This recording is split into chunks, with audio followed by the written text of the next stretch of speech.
apakah nanti katakanlah seperti yang dikatakan oleh Pak Husi Tamrin tadi, ada jalur-jalur yang mereka akan tempuh ya, yang bukan tidak mungkin nanti setelah nanti pilkada ada sengketa-sengketa lain ya. Apakah mereka akan menempuh di jalur Mahkamah Agung, kemudian ke TUN, ataupun jalur-jalur hukum yang lain. Nah, kira-kira menurut Pak Jun, gimana nih? Ya, bahwa keputusan KPU itu adalah objek sengketa. Ya. Kalau objek sengketa, menurut kita tentu masih ada upaya hukum lain. Upaya hukum lain itu, kalau menurut Bawaslu, harusnya kawan-kawan yang diberikan sanksi itu memberikan atau melapor kembali kepada Bawaslu OI. Ini loh, putusan KPU itu mendis. Jadi, keputusan KPU itu digugat kembali ke Bawaslu OI. Itu aturan ya, saya bicara aturan, saya tidak melempar atau nyebrang kemana-mana. Ya. Nah, urutan berikutnya, Bawaslu OI akan melakukan kajian dalam waktu beberapa saat. Pasti cepat. Nah, kajian itu diberikan oleh Bawaslu OI, kemudian dalam aturannya Bawaslu OI tidak menerima karena keputusan KPU itu adalah keputusan yang bersumber dari rekomendasi Bawaslu OI. Ya. Jadi Bawaslu OI memberikan sebuah kajian, isinya tidak dapat menerima objek sengketa atau sengketa yang diberikan atau dilakukan oleh pasangan calon.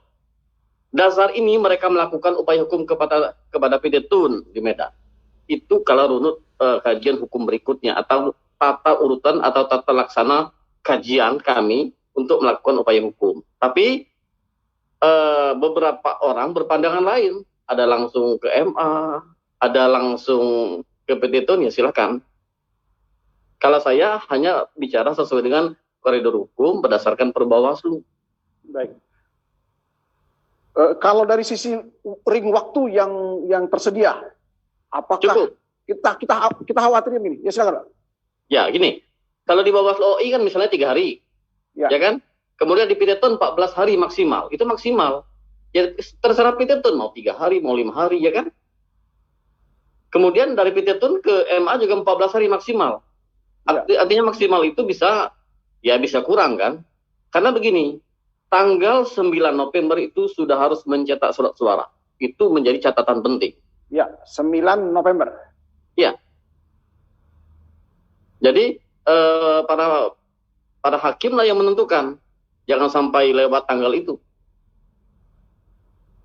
Ya, artinya butuh kerja keras, kerja cepat, dan kerja cerdas bagi pihak-pihak yang dirugikan dalam keputusan ini. Iya, yang penting itu adalah koridornya. Jangan sampai cepat tapi salah jalan misalnya kan. Ya.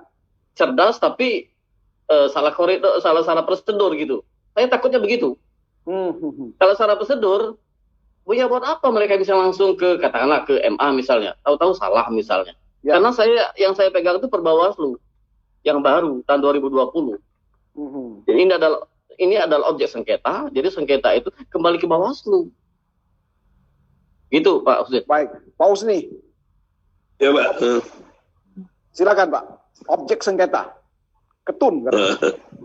Ya, kalau saya hukum ya Pak Junedi tentu patokannya Perbawaslu 2020 Pak ya. Iya. Tapi ya biarkan serahkan itu kepada penasihat hukum. Artinya pelajaran pentingnya kan begini, bagi saya pelajaran penting bagi pihak petahana gitu.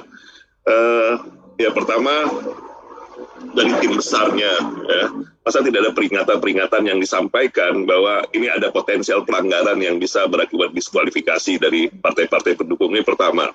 Yang kedua dari tim, ya kan pasti ada tim kampanye, pasti ada tim advokasi, tim.